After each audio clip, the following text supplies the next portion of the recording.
आज दिल्ली के वित्त मंत्री श्री मनीष सिसोदिया जी ने बहुत ही शानदार बजट प्रस्तुत किया विधानसभा में। बहुत कठिन परिस्थितियों के अंदर ये बजट प्रस्तुत किया गया और एक तरह से इस बजट में समाज के सभी तबकों को ध्यान में रखा गया है। इसमें महिलाओं का भी ध्यान रखा गया है, इसमें बुजुर्गों का भी, स्टूडेंट्स का भी, यूथ का भी, इसमें सभी धर्म, सभी जाति के लोग, सभी के को ध्यान में रख के इतनी कठिन परिस्थितियों के अंदर ये बजट तैयार किया गया है।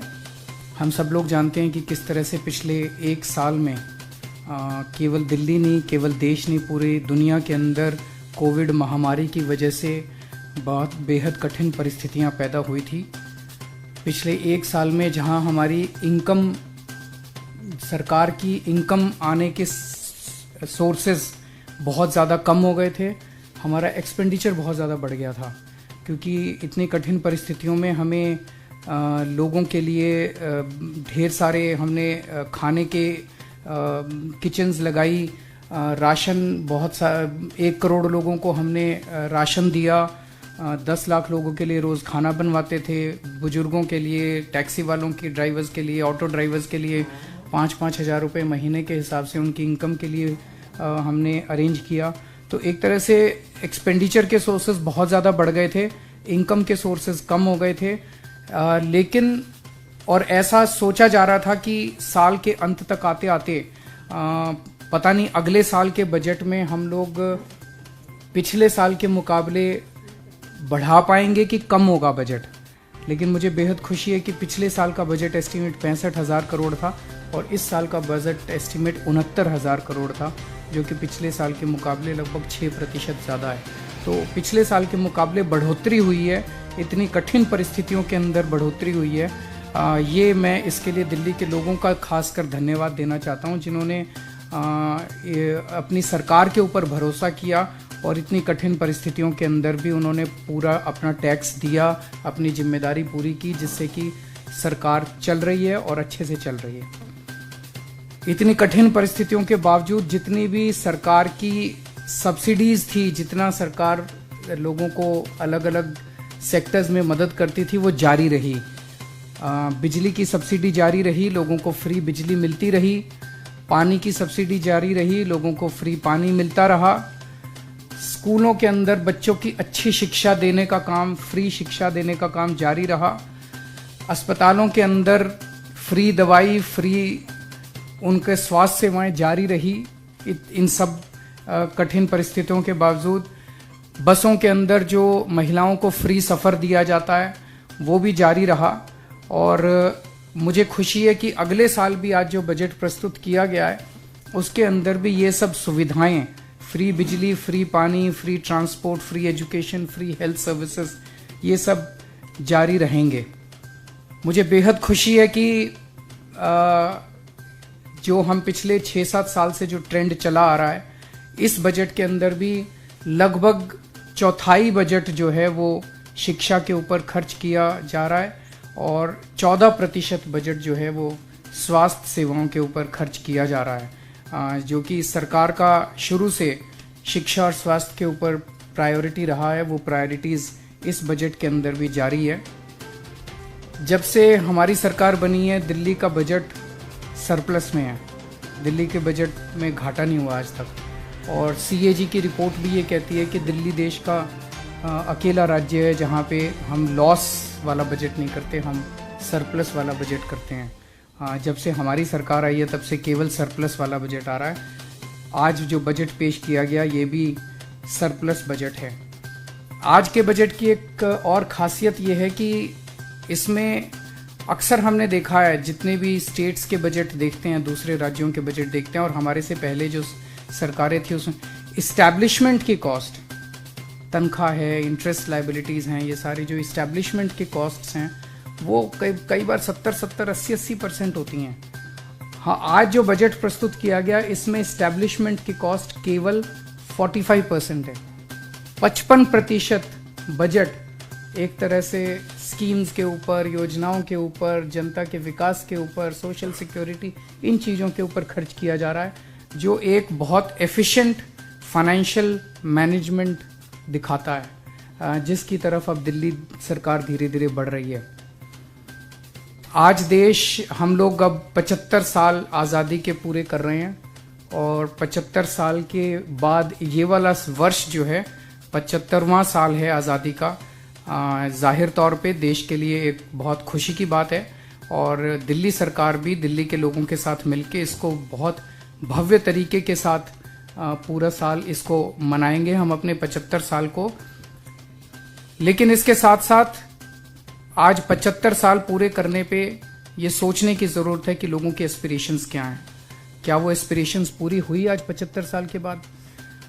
और इन 75 साल के बाद अब जब 100 साल आज़ादी के पूरे होंगे 2047 में, तब भारत कैसा होना चाहिए, तब देश कैसा होना चाहिए, उस देश को की नींव रखने के लिए उस किस्म के 2047 के हमारा जो भारत का और दिल्ली का सपना है, उस सपने की नींव अभी से रखनी पड़ेगी, तब हम अपना 2047 का सपना पूरा कर पाएंगे।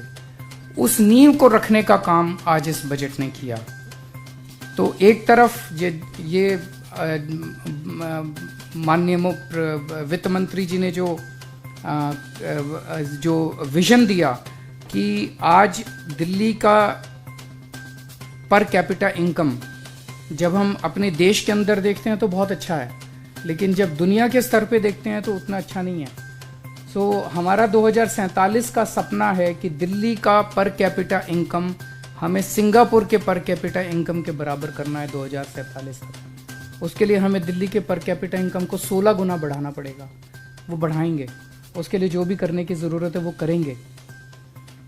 इस बजट के अंदर विजन दिया गया कि 2048 का ओलंपिक गेम दिल्ली के अंदर होना चाहिए।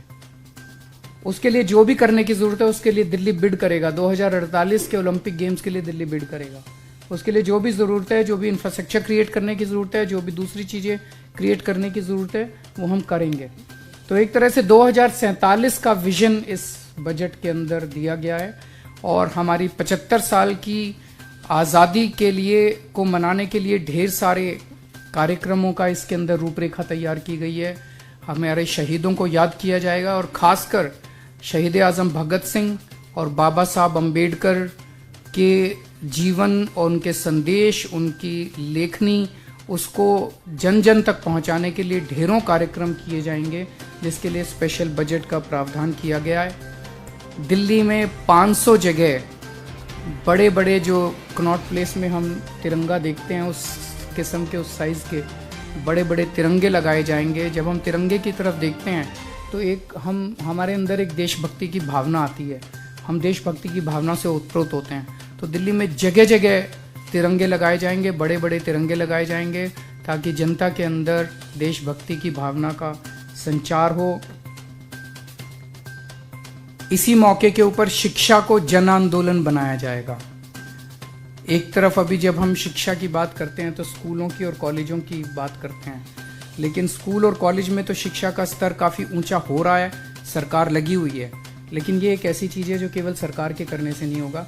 इसके लिए यूथ फॉर एजुकेशन कार्यक्रम शुरू किया जाएगा, जिसमें दिल्ली के युवाओं को, दिल्ली के इसमें तो देश के युवाओं को जोड़ा जा रहा है, देश भर के युवाओं को जोड़ा जा रहा है कि जो बच्चे जिनके पास साधन नहीं है, संसाधन नहीं है, 10वीं का बच्चा है, 12वीं का बच्चा है, वो जानना चाहता है कि मैं करियर में क्या क्या कर सकता हूँ, उस बच्चे को गाइड करने के लिए हम उन युवाओं को जो अभी पास आउट होके कॉलेज में अपनी नौकरियां कर रहे हैं, उनको हम एनरोल करेंगे ताकि वो उनको फ़ोन के ऊपर गाइडेंस दे सकें। तो एक यूथ फॉर एजुकेशन कार्यक्रम के ज़रिए शिक्षा को एक जन आंदोलन बनाया जाएगा। दूसरा, इसी मौके पर 75 साल के मौके, आज़ादी के मौके पे योगा को भी एक तरह से हम जन आंदोलन बनाएंगे, योग और ध्यान को। तो इसमें पूरी दिल्ली के अंदर जगह जगह जहाँ भी 25 लोग 50 लोग मिलके सरकार को कहते हैं कि हम अपने योगा करना चाहते हैं, हम उनके लिए योगा की फ्री में व्यवस्था सरकार करेगी। उनकी कॉलोनी के अंदर, उनके पार्क के अंदर, जहाँ 25-50 लोग मिलके कहेंगे कि हम योगा करना चाहते हैं, हम उनके लिए योगा का इंतज़ाम। तो योग को भी एक इवेंट के रूप में नहीं, लेकिन इसको एक ज़िंदगी का हिस्सा, जनता की ज़िंदगी का हिस्सा बने, वो किया जाएगा। इसके साथ साथ जो अभी मुझे बेहद खुशी है कि अब वैक्सीन आ गया और वैक्सीन के ज़रिए हम कोरोना को मात दे रहे हैं। तो जितने सरकारी अस्पताल हैं, जो प्राइवेट हॉस्पिटल हैं, वहाँ पे आप पे करके अपनी वैक्सीन लगवाते हैं, लेकिन सरकारी अस्पतालों के अंदर दिल्ली में जो भी फ्री में वैक्सीन लगवाना चाहता है वो किसी भी सरकारी हॉस्पिटल में जाके फ्री में वैक्सीन लगा सकता है। दिल्ली की जनता को फ्री में वैक्सीन लगाने का दिल्ली सरकार का संकल्प है। पहली बार देश के अंदर महिलाओं के लिए स्पेशल क्लिनिक्स बनाए जाएंगे। जो हमने मोहल्ला क्लिनिक बनाए, अभी तक 496 मोहल्ला क्लिनिक बन के तैयार हो गए। अब महिलाओं के लिए स्पेशल मोहल्ला क्लिनिक बनाए जाएंगे ताकि महिलाएं अपने इलाके के अंदर, अपने मोहल्ले के अंदर, बगल में जाके अपने इलाज करवा सकें। दिल्ली के हर नागरिक को हेल्थ कार्ड दिया जाएगा और हेल्थ कार्ड के ज़रिए, उस हेल्थ कार्ड में अब उसको अपना एक्सरे, अपनी MRI, अपना वो सब रखने की ज़रूरत नहीं है। सारा डेटा क्लाउड के ऊपर होगा और आप किसी भी हॉस्पिटल में, शुरू में केवल सरकारी हॉस्पिटल में इसको लागू करेंगे, फिर प्राइवेट हॉस्पिटल्स में भी करेंगे। तो आप केवल अपना हेल्थ कार्ड ले जाइए और आपके सारा डेटा उसके ऊपर अवेलेबल होगा। आपका सब कुछ पूरा एक बहुत ही elaborate health information management system बनाया जा रहा है। आपको डॉक्टर की अपॉइंटमेंट भी उसके ज़रिए मिल सकती है, आपको लाइनों में लगने की ज़रूरत नहीं है। सब कुछ जो है वो हेल्थ मैनेजमेंट सिस्टम के ऊपर होगा। और दुनिया का पहला वर्चुअल दिल्ली मॉडल स्कूल बनाने की कल्पना इस बजट के अंदर की गई है, जिसमें क्लासरूम की दीवारें नहीं होंगी, स्कूल की दीवारें नहीं होंगी। आप कहीं से कभी भी किसी भी वक्त पढ़ सकते हैं। ये अपने आप का पहला स्कूल होगा जो कि दिल्ली में शुरू किया जाएगा। इसके अलावा और भी बहुत सारी योजनाएं आप लोगों ने सुनी आज। पानी के क्षेत्र में, परिवहन के क्षेत्र में, पर्यावरण के क्षेत्र में, हर क्षेत्र के अंदर इस बजट के अंदर सारी चीज़ों का ध्यान रखा गया है। अब अगर आपके कोई क्वेश्चंस हैं तो आप। मेरा एक सवाल ओलंपिक्स को लेकर है। आपका जो विजन है 100 साल बाद 2048 में आप कह रहे हैं कि आवेदन करेंगे, इसमें से जुड़े हुए 2 सवाल हैं। पहला सवाल मेरा ये है कि क्या इसके लिए आप आवेदन कर चुके हैं या करेंगे? नहीं, करेंगे। आप करेंगे क्या? इससे लेकर केंद्र सरकार से आपके लेकर उनसे बातचीत भी करेंगे, सब मिलके करेंगे। तो देश की बात है, अपनी अकेली थोड़ी है। ये तो देश के लिए एक बड़े गर्व की बात होगी। तो जाहिर तौर पे केंद्र सरकार, दिल्ली सरकार मिलके ही करेंगे।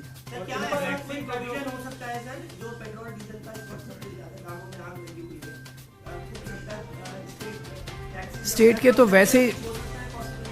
तो वैसे ही टैक्सेस बहुत कम होते हैं, हमारे तो वैसे ही साधन बहुत कम होते हैं। केंद्र सरकार के पास फिर भी साधन ज़्यादा होते हैं। तो अगर केंद्र सरकार इसमें कुछ पहल करे तो लोगों को फ़ायदा हो सकता है। जी बिल्कुल लेना चाहिए, ज़रूर लेना चाहिए। हम तो शुरू से कह रहे हैं कि इसको ज़रूर GST के अंदर लेना चाहिए। वैक्सीनेशन की जो बात है कि सरकारी अस्पतालों में प्राइवेट अस्पतालों को क्यों दूर रखा गया, क्या कोई खास वजह है? नहीं, कोई खास नहीं है। कुछ लोग प्राइवेट में जाना चाहते हैं, वो जाएं, हम क्यों। अब आप कहो, जैसे प्राइवेट स्कूल है, सरकारी स्कूल है। जो सरकारी स्कूल में पढ़ेगा वो फ्री है। जो प्राइवेट में अपना पैसा खर्च करके करना चाहते हैं वो करें। सरकारी अस्पताल हैं, प्राइवेट अस्पताल हैं। जो प्राइवेट अस्पताल में इलाज कराना चाहते हैं, हम उनको क्यों वंचित रखें।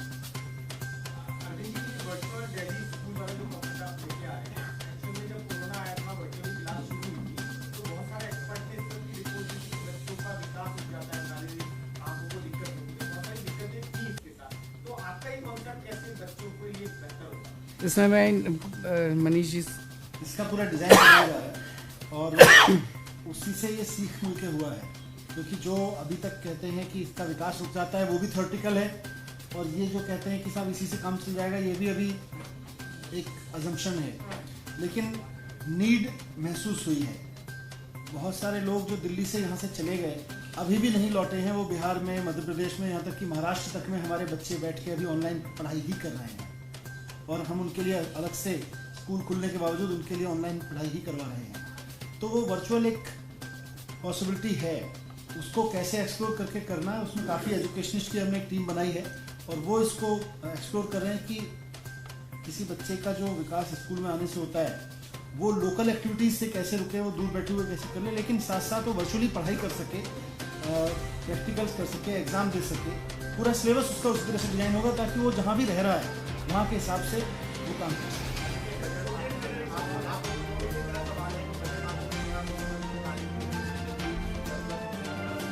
बजट बड़ा है, अभी 6 महीने पहले तक बजट आप लोगों को टैक्सेस बढ़ाने पड़े थे पेट्रोल और डीजल पर, और तब जाके आमदनी बढ़ी थी। अब ऐसा क्या फार्मूला आप जो लेके आए हैं, जो वित्त मंत्री भी बताते हैं और आप भी बताते हैं कि जो बजट सरप्लस चलाएगा 69 पहुंचा दिया आपने 69। Efficient financial management. सर आपने कहा पर कैपिटा इनकम जो है वो सिंगापुर के बराबर हो जाएगी, और इसके लिए आपने कहा कि सॉरी, आपने कहा कि सिंगापुर का पर कैपिटा इनकम मेरी कैपिटा इनकम के बराबर हो और 60% फ्लोटिंग पॉपुलेशन और ये जो माइग्रेट का रहता है सबसे ज़्यादा, आपको लगता है कि पर कैपिटा इनकम इसकी वजह से प्रभावित नहीं हो सकती? अगर ये चीज़ बता सकते। नहीं, वो सारी चीज़ों को ध्यान में रखते पर कैपिटा इनकम जब ली जाती है तो एक एवरेज लिया जाता है। एवरेज में आते हैं जो अमीर लोग होते हैं वो भी आते हैं, जो गरीब लोग होते हैं वो भी आते हैं, माइग्रेंट पॉपुलेशन भी होती है। लेकिन एक एवरेज तौर पे आज जब हम दिल्ली की पर कैपिटा इनकम कहते हैं तो कितनी, लगभग 3 लाख के करीब है। 3 लाख 3.5 आज बताया गया था कि मैं एग्जैक्ट, हाँ, लेकिन जब इसी को 16 गुना बढ़ाया जाएगा। और ये देखिए दिल्ली में फ्लोटिंग पॉपुलेशन है, वो सिंगापुर में भी है। आज दिल्ली तमाम परिस्थितियों के बावजूद पूरे नेशनल एवरेज से 3 गुना पर है। उसमें जो सर की पॉलिसीज़ हैं जिसमें लोगों के लाइफ में फाइनेंशियल इंटरवेंशन हो रही है, लोगों की मदद हो रही है, उससे और मार्केट में एक्सपेंडिचर बढ़ रहा है, उनकी एक्सपेंड करने की कैपेसिटीज़ बढ़ रही हैं। आज जिसका बिजली का बिल बच रहा है वो 3000 रुपये बचा के उसके बाद उसको लोकल मार्केट में इन्वेस्ट करता ही है ना, उससे किसी दुकानदार की इनकम बढ़ रही है, तो वो कहीं ना कहीं लोकल फ्लोटिंग इकोनॉमी में बहुत कंट्रीब्यूट है।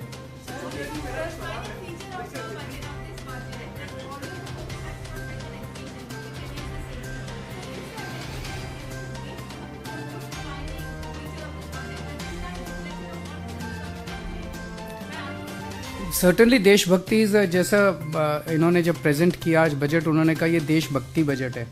सो सर्टनली देशभक्ति इज़ द डिफाइनिंग फीचर, जिसमें एक तरफ देशभक्ति से संबंधित ढेर सारे उसके सेलिब्रेशन से संबंधित इवेंट्स होंगे, और जैसा आज 75 साल जब हम आज़ादी को पूरे कर रहे हैं तो हमारे सामने किस किस्म का देश है, किस किस्म की दिल्ली है, हमें और क्या क्या करने की ज़रूरत है, और 100 साल पूरे करने पे हमारा कैसा सपना है और उसको सपने को पूरा करने के लिए क्या क्या नींव रखने की ज़रूरत है, वो सारे फीचर्स इसमें हैं।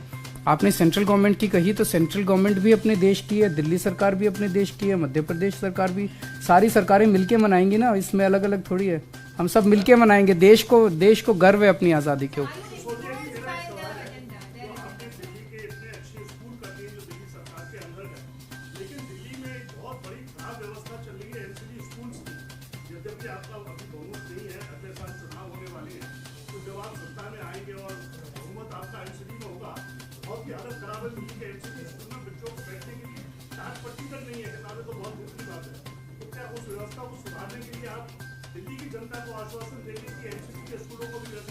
बिल्कुल आश्वासन देंगे, एमसीडी में हमारी सरकार बनवाइए, हम वो भी ठीक करेंगे।